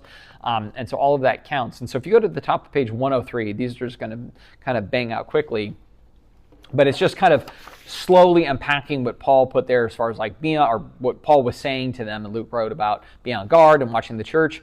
He says, first of all, watch out for yourselves. That's 6a, right? Be on guard for yourselves. So when we're talking about elders, like if we end up with a hidden sin, a private sin, a closet sin, a mental sin, or somehow a drifting internally, that's going to play out around the table and play out around the church at some point. It may be indirect, right? So it's not like, so this guy's struggling with greed and it's going to come out and he's going to try to rob the church. But he may be struggling with greed and it comes out in another way, which is he's temperamental. He comes out in another way where he's distracted. Or he comes out in another way where he's trying to, push others to come to his company in the church, and he's using the church to do his business. So there's things that kind of for an elder, it's like, first of all, you got to watch out for yourselves because bad ideas can come from within. But then next he says 6b, and you need to watch out for the flock. So there's multiple prongs in which an elder has to kind of be thinking about these things. And you have to care about the flock because it's precious to God. Like I love that passage, which is watch out for all the flock, the church of God, which you purchased with the blood of his one, or literal rendering would be his most precious one. That would be a real literal rendering what he has there. So again, we care about the flock, not just for technicalities, we care because it's precious to God. So precious that Jesus' blood is what paid for it. From that 6c, we need to do this by looking for corruption, which is usually external. Savage wolves will come in among you, right? So we just have to realize that there may be, and where that happens here is just like, people in the valley don't like Christians and they're going to attack you on social media. Well, that's probably less a concern in my mind. But what you can have is people that come from outside into the church and they kind of join up and then they have an agenda, right? And you start to get a sense of that, and you have to just kind of watch out for that because that can happen sometimes. 6d, also you need to look for division. Just as much as you have to look for corruption that's external, you have to look for division that is internal, right? So again, men among yourselves will rise up speaking perverse things to draw away the disciples after them. And so, that's the hardest. I mean, I'd say, not that it was that acute, but our recent events, certainly when you have a person at the table, or a person of influence and leadership, and then they become divisive in some way or pulling another direction. They may even be pulling on a thing that isn't, quote, wrong, but you can pull for a right thing in wrong ways. You know what I mean? Like, that's the irony, is that there are times where churches go through division and the core of the difference isn't like, well, that's clearly unbiblical and that's clearly biblical. Sometimes you could say that side's got verses and that side's got verses, but they're not doing it in a Christ-like disposition. And so sometimes division isn't about inaccuracy. Division is just about over-aggressiveness or a lack of grace or compassion in the process of it. And I've seen way more division happen that way than anything else. These are believers that are just not following into the gifts or because, you know, it says to watch out for wolves in sheep's clothing. So would you say these would be non-believers or believers? I'd say both. Both. I'd say both, you know, because I look at like 1 Corinthians is a great template on a jacked up church, and he calls them beloved and brothers. I mean, so Paul affirms them as believers, but they're a train wreck internally. You know, I mean, they got all kinds of sexual sin and abuses and divisions and everything else, and yet he still sees them as brothers and sisters in Christ. So I think it's just because we're all too human, and then when our humanness really plays itself out in a church context, sometimes we can get amped up in our humanness even more and create more friction. And so that's where part of the job of elders isn't just simply to go like, hey, there's the division, stop it, and we're going to beat you with a stick. Part of it's learning how to be a peacemaker, to get the factions, and having to work really hard that direction. Because what I've seen historically in some of the environments that I've been in, here, no, other places, yes, where leaders go, we have authority, and they pull out the big stick when there's division, and they just beat down whatever side, and it's like, no, you're supposed to be, any division in a church is an opportunity for teaching, right? And then the elders have to think about how do they teach the factions, and how do they help the factions get unification again, and even that teaches. That's how we do things here. Sometimes people just bring the way they know how to do things. Yeah. Because we live in a, in a way that, how do I word it, where, you know, our background comes in to play when we're leading. Yeah. No, very much so. And it's funny too, there's even cultural dynamics. Like I've talked to leaders that have led in other countries, and they're like, you Americans, holy cow. You know, and it's our Constitution. Literally, it's you're an individual with individual rights. Where in other cultures that are more like socially networked, it's like the elders have not the elders, but like the older people in the church are the wisdom banks. And yeah, and it's a collective. Like I give up my own personal for the greater collective good, because that's the way the culture works. Like in China and places like that, there is no individualism in a lot of these Asian cultures, for example. But we have this really radical individualism, and that can play out in the church. Well, I have my rights, and you guys can't do this, and I'm gonna, you know. Where in other places, you're like, yeah, we don't know anything about that. And it's just not in our DNA to do that, you know, kind of thing. And so some of that plays in too. Individualism causes us some problems. Right. Oh no, very much so. Yeah, very much. I mean, even on some of our morality, like it's interesting when you look at like, even like things like infidelity in some cultures can be like, I'll let my family down if I do this, so I don't do this.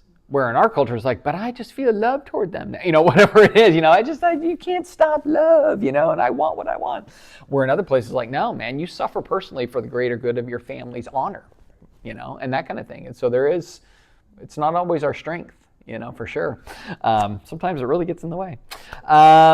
Let's see, division. Oh, and then 6E is preventively shepherding by constantly imparting truth, right? So the best way to deal with not having division or corruption or whatever else is like actually say and do what Jesus says to do, right? So you teach to it, you remind people, hey, this is what's expected of us, kind of thing. And then we're always just kind of pushing that agenda. Then number 7, elders resolve doctrinal controversy. Don't have to unpack that too much. I think it's probably pretty self-explanatory. But with that, the passage here that's listed out of Acts 15, what I like about that is it isn't, imagine that you put together a meeting of the apostolic minds, right? Here's the church planters of church planters. Here's dudes that walk with Jesus, and they're trying to figure out what to do with the Jew-Gentile fight, you know, and what do we hold Gentiles to? What I love about it is they had to wrestle. To some degree, they argued. The Greek makes it sound like they kind of were coming to some blows on it. It took some time, and even then they came up with a very bare bones conclusion. And I kind of like that because it reminds that sometimes when elders are making decisions, it's not going to be always clean and simple and easy and everybody's just chill. Because the council in Acts 15, it wasn't simple and easy. The aftermath of that is, look, Paul and Barnabas, they go different directions, man. You know, they got through that, and the next thing you know, they're at odds, you know, and they shoot off in different ways.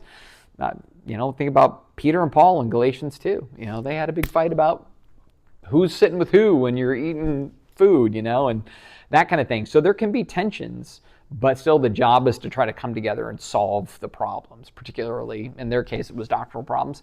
And that's part of the job of elders too, you know. And sometimes it may be unconventional solutions.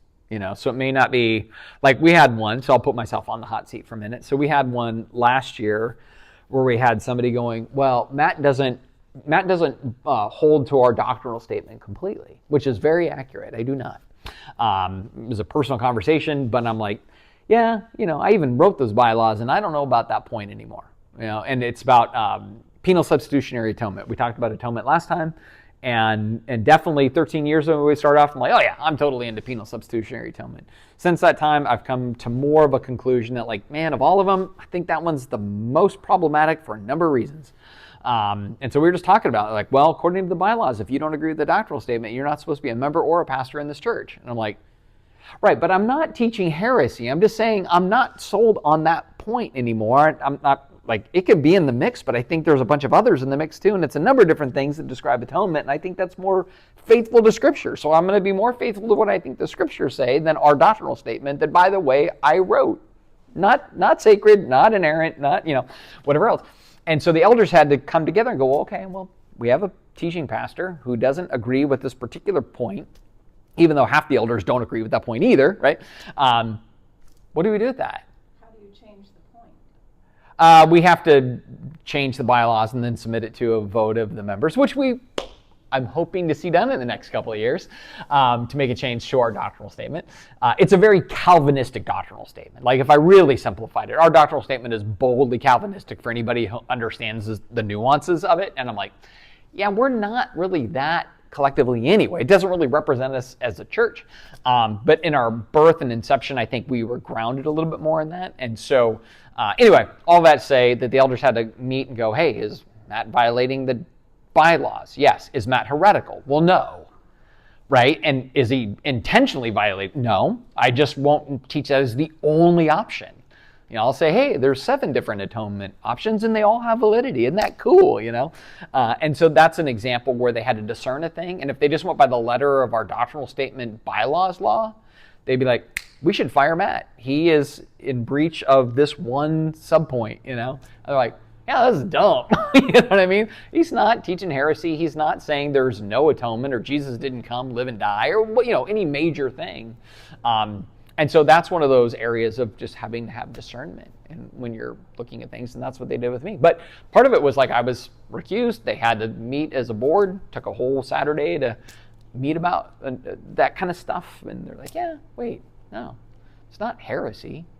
May not be comporting with the doctrinal statement, but the doctrinal statement, our bylaws repeatedly say, when in doubt, look at the Bible. Do not trust these 19 pages that Matt wrote between Tuesday and Wednesday, 3 p.m. to 4 a.m. It's like, don't trust that, And so that's helpful. Now, there may be other things that are truly big enough that, an issue of the bylaws is a flashing light, and they look and go, nope, that's a serious problem. That's not just a bylaw thing. That's a bigger deal, and that could happen too. But that's the job of the elders, to discern those things and figure those things out. So any questions on that before I go ahead, just because I was throwing it out there? Not really a question, but I just think it's so interesting how over history, even in the Bible, people add their layers of laws over Scripture and hold to that more than Scripture itself, which is so interesting. Yeah.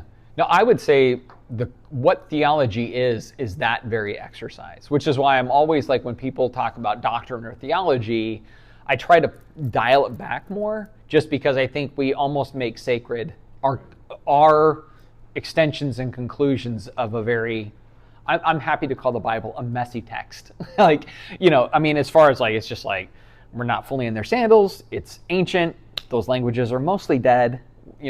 All these things we're trying to figure out. And so it's this beautiful, organic, challenging, questioning thing. And then we go, and my doctrine I got out of it is equal to it. I'm like, well, is it the Calvinists or the Arminians are right? Because they're on opposite ends of the field, and they both have verses for it.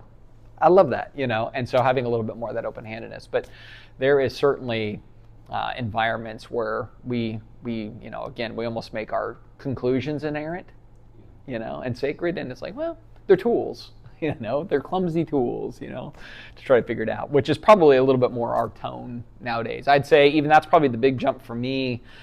13 years ago when we started Redemption, I was way more a theologian, and now I'm way more of a biblical studies person. And hard part about biblical studies is a lot messier. Like you leave a lot more mystery because you realize like, hey, that text can go 3 different ways.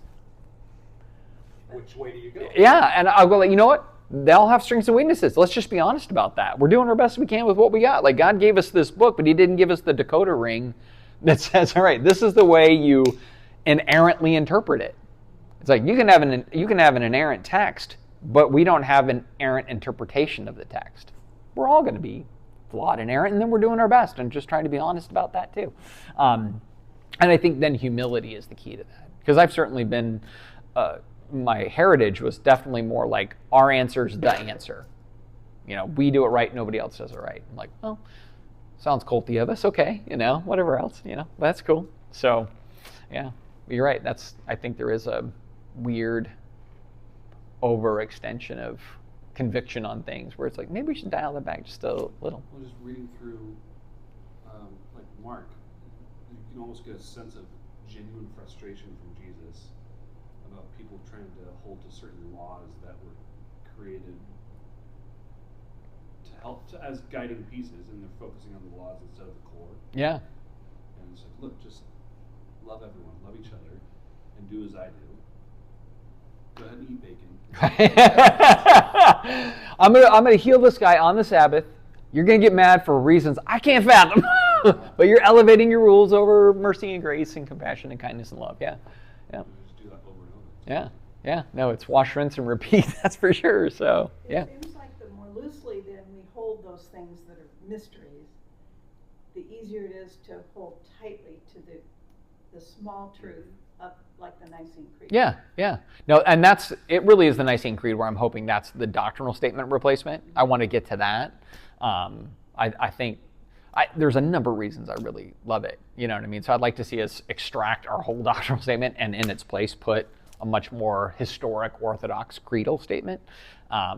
Just because I think there's a unique value in that. And I think it's representative of like, I still always go back to like the church argued for 300 to 400 years about what Christianity is, and then the conclusion like fits in the palm of your hand. You know what I mean? It's like, there it is. Everything else we can have a discussion about, but that's what fits right there. And if we just did that, that'd be pretty cool.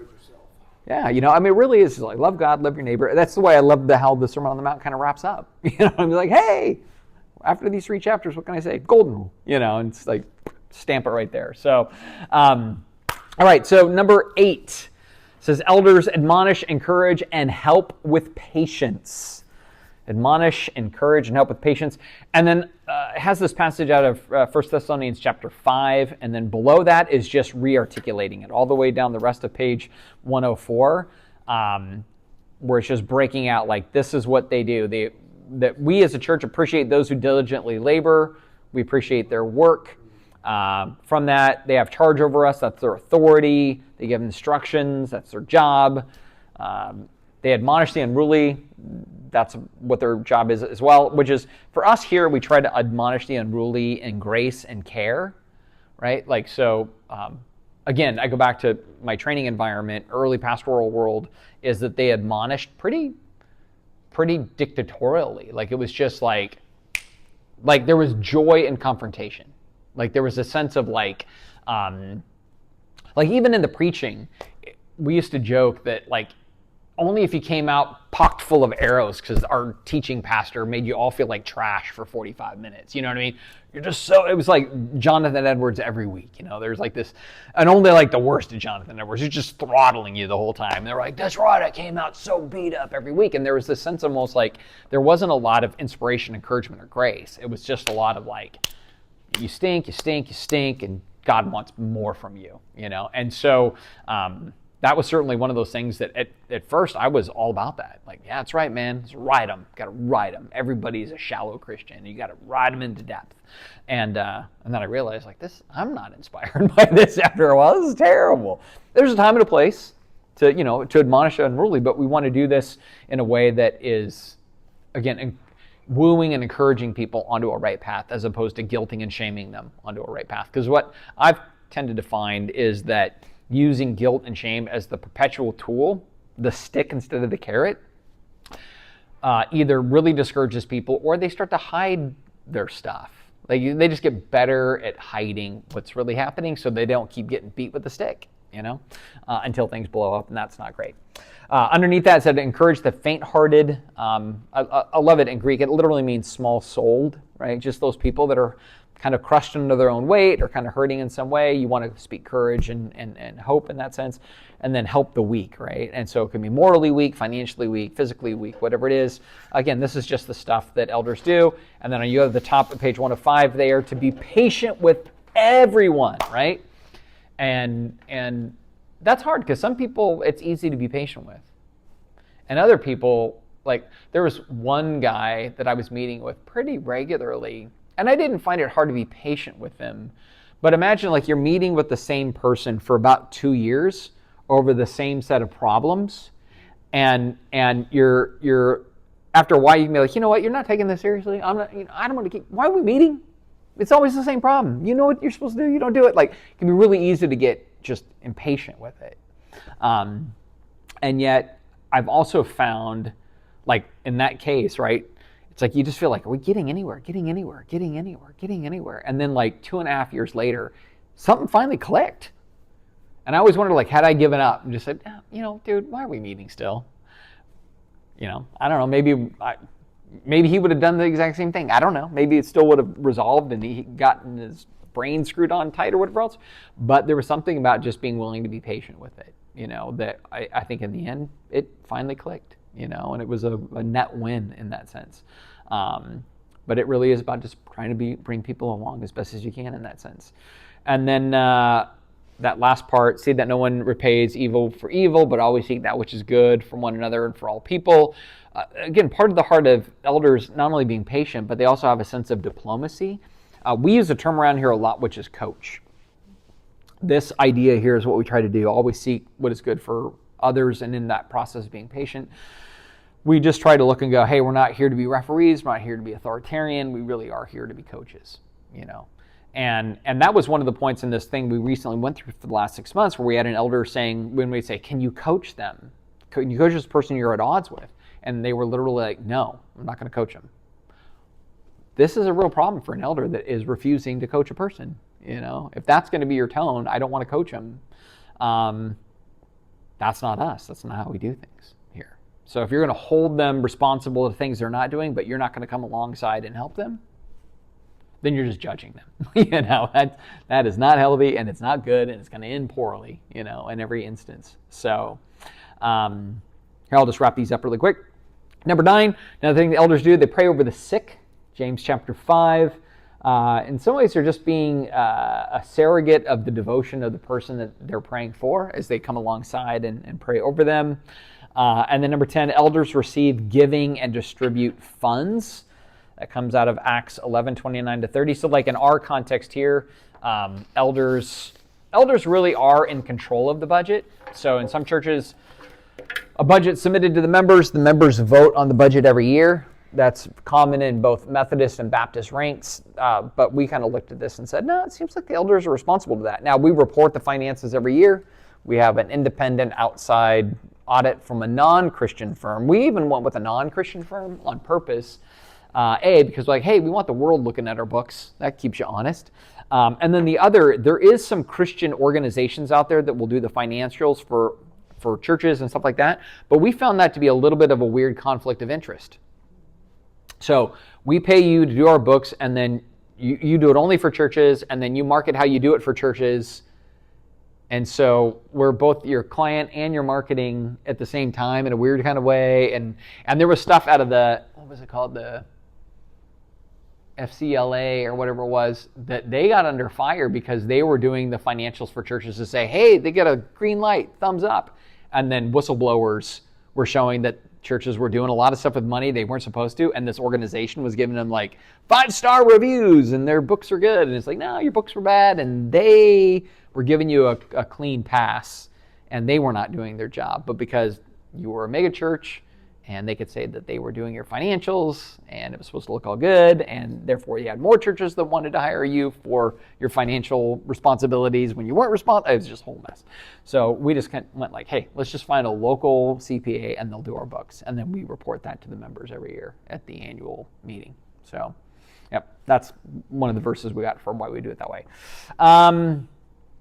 Top of page 106. Number 11, elders appoint other elders and train future leaders. And so again, we go through the process, and 100% of the board says, hey, we believe that person to be an elder, and then 90% of the members affirm that. But that's the idea of kind of the appointment of other elders. And then, of course, the job of elders is to train all the future leaders in the church, or at least, help coach them or disciple, whatever terms we want to use, but they do that in a variety of different ways. 11a there, the means of appointing an elder is what we've already talked about, right? So they do praxis, they sit on the board for 6 months, there's prayer, there's fasting of the board, and then 100% agreement of the elders and 90% of the members after all of that is kind of taken care of. So that's just the means by appointing an elder.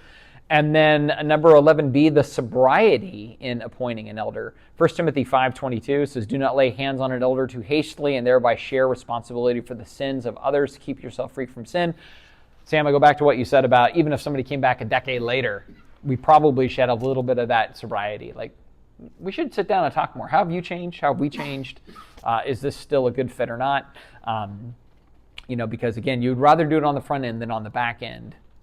Now they're in place. Now we realize there's friction or difference or whatever else, and you're in a different problem. Or you went like, this person's amazing. Like, we're going through this right now. One of the candidates we have for the student ministries position, younger guy, and has been a believer for what I would consider to be a relatively short amount of time. And not that I'm opposed to it, but I'm like, we're going to have a Zoom call with him on Thursday. And it's going to be part of like our search committee. So it's parents, students, elders, a handful of people. But I know for me, I care about two things. And one of those things is, I've been a Christian a super long period of time, about 4 years.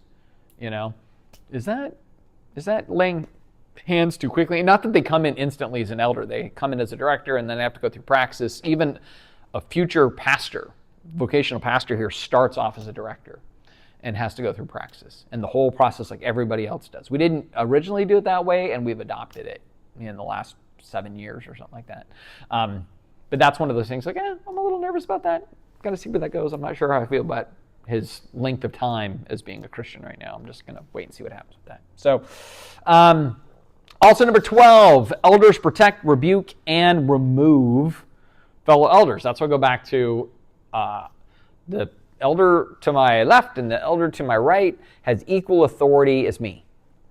And therefore, I'm under their authority. Right? And so in that sense, we all protect one another. We protect the collective of the board. We rebuke in the collective of the board. There's times where there's rebuke that happens at the table too. Usually gracious, sometimes a little barbed, but for the most part pretty gracious. But then also too, there is the job of elders to remove a fellow elder, and we have not ever had to do that here. I would say we were getting really close in the recent circumstance. Had they not resigned, it probably would have ended in a removal.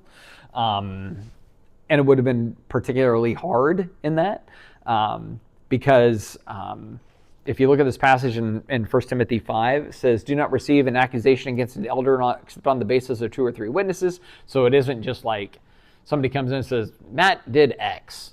Well, do you have witnesses that Matt did X? It's not, we're just going to take anybody's word for it. You got to have witnesses to that.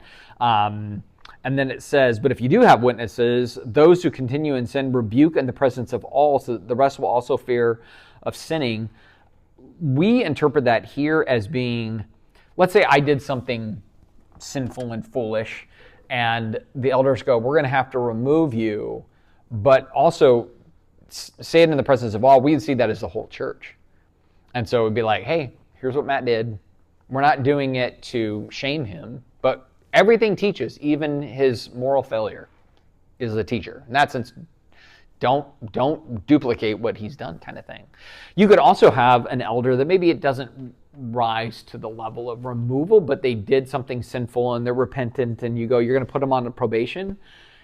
You would still bring them before the church. I think in the most ideal world, let's say I did something dumb, like I'll use a different example. I'll use my teaching pastor back in Spokane that had used the church credit card for personal items. Like he bought his wife and kids stuff while he was in rush on the church credit card. Can't do that. He doesn't have an expense account to go buy trinkets or whatever else, but he does it. Then our executive elder confronts him and says, did you do this? And Chris says, no, I didn't do it. I know what you're talking about. And John's like, well, here's the list of the things you bought. And so Chris was like, okay, I did do it. And then they removed him. You know, I mean, it was just, they were very like almost cruel about it because it was that environment of like everybody bears his sin underground and everybody seems overly self-righteous, and it was a toxic thing all the way around.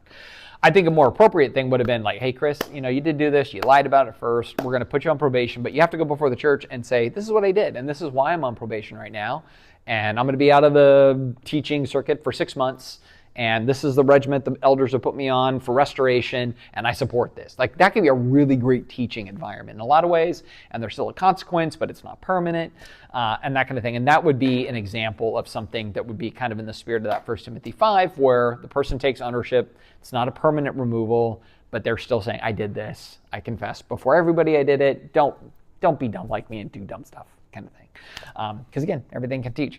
That's not what happened in that environment. It was a train wreck, and it remained a train wreck for 10 years after its removal. It was just nothing but crazy. But that's still the job of elders, is to remove fellow elders, whether it be permanent or temporary. That's kind of the thing that has to happen. So any questions on that? When you say the elders are discipliners, does it have to be, I know he can't if he's an elder, but is it got to be 100%? Yes. Mm-hmm. Even with the rest of the Yeah, elders yeah. before anything can Yep. happen? Yep. Okay. Yeah, which can be a little tricky, right? Like depending on what it is, or like maybe it's going to be everybody agrees something bad happened, but not everybody agrees on the process of restoration, and then you have to just keep working it out. Yeah. So, but in our context, it would be so. Yeah, the one that is investigated, they're recused, right?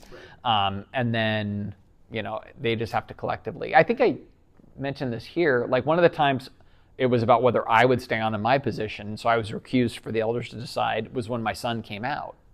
And that was one of those things where, can he be a pastor when his son is openly and actively deciding this is going to be the road he's going down? And the elders had to figure out, does Matt stay on in his position? Does he not? And then they would have had to have 100% agreement, and then whatever the decision beyond that, whatever the consequence or repercussion or whatever, they would have had to agree on that as well. So, and in that case, they had 100% agreement to have me stay on, and there wasn't any quote consequence to it or whatever else. But they had to process it out, and figure out those things. You had no control. And then what kind of discipline could there be? Well, a little bit. It was because even with the way we kind of looked at the eldership stuff was the thing they had to weigh out was in the qualities of an elder, both in 1 Timothy 3 and Titus. There's about managing his household well, and his children being in submission to his authority. And so the board had to say, well, hey, is Grayson being unsubmissive to his father at 17 because he's like, I don't believe like you believe, I don't hold to these Christian values that you hold to, and this is what I'm going to be doing with my life. I'm going down this road. They had to figure out, is Matt not managing his household well? Does Matt have a child that is rebellious right now? And do we think that merits him being removed? That's what they had to work through, And I felt pretty at peace either way. Like, whatever you guys decide, because I'm like, I know you guys love me. You're not going to do this punitively or haphazardly or whatever else, and you guys are on the hot seat for it. And we did lose some people over it. There were some people who were like, it just sounds like Matt's too affirming now because you let him stay or whatever it was, And so it's like, okay. So they took some heat for their decision too. But. Well, it's not to get into a long discussion. I know that's not the point, but it's easier when you're looking at somebody that's going through it than if you haven't gone through it. Right. Yeah. And to judge. But as we get older, I find that, especially with that position, that type of a deal going on, we have more and more family members that we see are headed that direction. Mm-hmm. And it may not be in our immediate family, but it could be in our, cousins, right? Or somebody in our family going that way.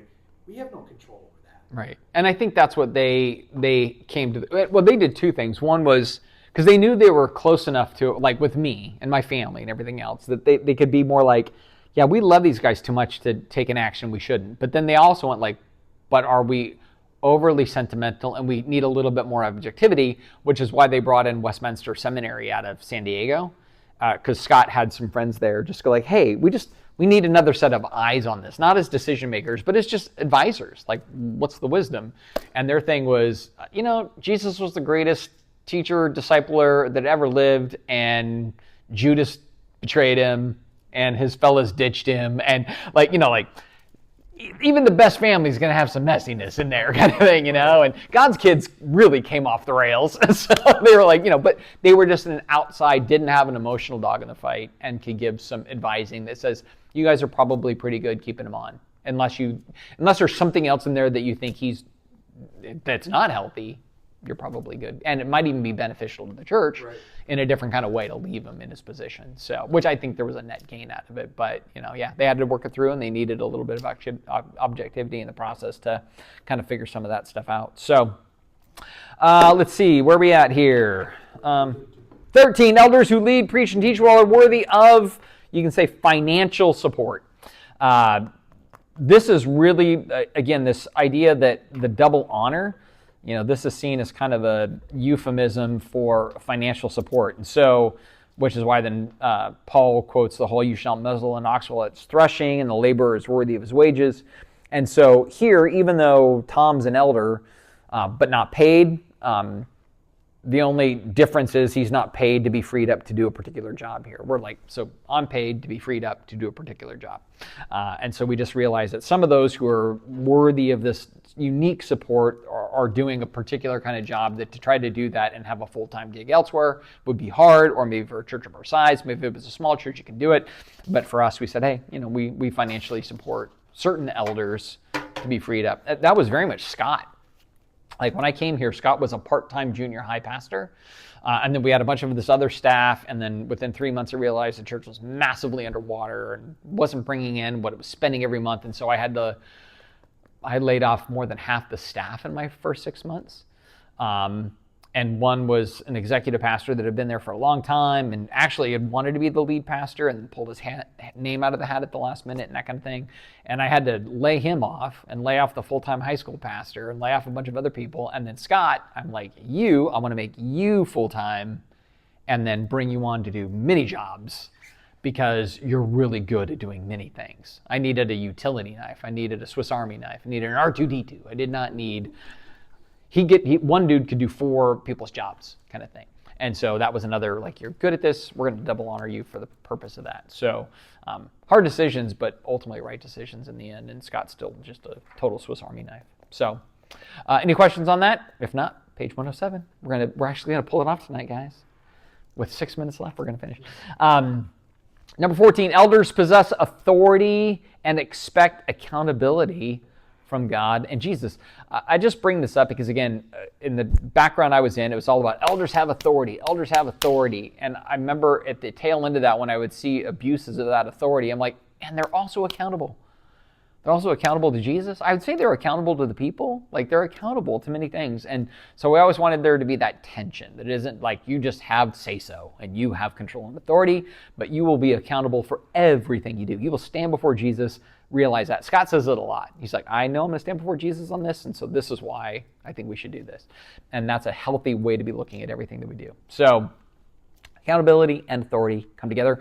And then number 15, the last thing, elders partner with and oversee deacons, right? So elders partner with and oversee deacons. I know we talked about the deacons earlier, but we just realized that it's both. They have a sense of, like, they deploy them, they oversee them, but it really is also a partnership. And there's been many times, especially when we had more deacons and that kind of thing, where the elders would look at the deacon over a thing and go, what do you think we should do? And they'd be like, we think we should do this. Like, great. How do we fund that? Or how do we enable you to do that? It wasn't really like we have the ideas and deacons go do it. Sometimes the deacons had great ideas. We wanted to hear that. And then we try to figure out how we could help them do that.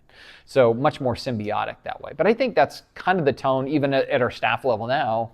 So you have, like, I would use the most recent example of everything we went through. And Dana, who is, again, kind of director of children's ministry. And I'm like, she was functioning at a level... myself, Scott, and Dana were the 3 leaders of the church most embedded into solving the problems that were going on. Real person to person, thoughtfulness, plans, perspectives. And so I think that's always the way kind of our board sees it. It isn't like we're the ones in charge and nobody else can have a voice. We're like, no, there's some really good voices and we want to hear those and collaborate with those. And that's true to a lot of people that are just in our leadership stratas around here. Maybe it's not deacon, but it's just children's ministry teacher or youth group leader or whatever it is. We're still wanting to collaborate more than just kind of, hey, here's the top-down command or whatever else. And so way more teamwork around here, I think, than anything else. Yep. So, any closing questions or commentary? What are you going to do with your spare 3 minutes tonight? Gee, Mania. Hey, we did it. Look at that. So, well, next time when we're together, which again is when? April 14th. All right, 3 weeks. And I'll send it out tomorrow. But we'll go through the qualities and qualifications of elders and deacons. So that's a slog through all kinds of descriptors. So, yeah. Cool? Rad. I'll pray. You can go. Jesus, again, I thank you for tonight. I thank you for the reminder of what makes for healthy communities of faith. If there's anything I think I've learned over the years of this, it's that really these ideas do protect and they do stimulate and help us to be legitimately like a spirit-led, thoughtful kind of environment. And I pray that that just continues to grow and mature over the years, and that we're faithful in everything we do, and we're faithful because you're the senior pastor. We're just the hired help, and get the privilege of pulling and partnering with you in the direction that you're going. So we love you, Jesus, and thank you in your name. Amen. Yay! Thank you, everybody. Wow, man, that cramp. Whew. I can still just, it's right on the edge of wanting to do stuff. Yeah, so dumb. So dumb.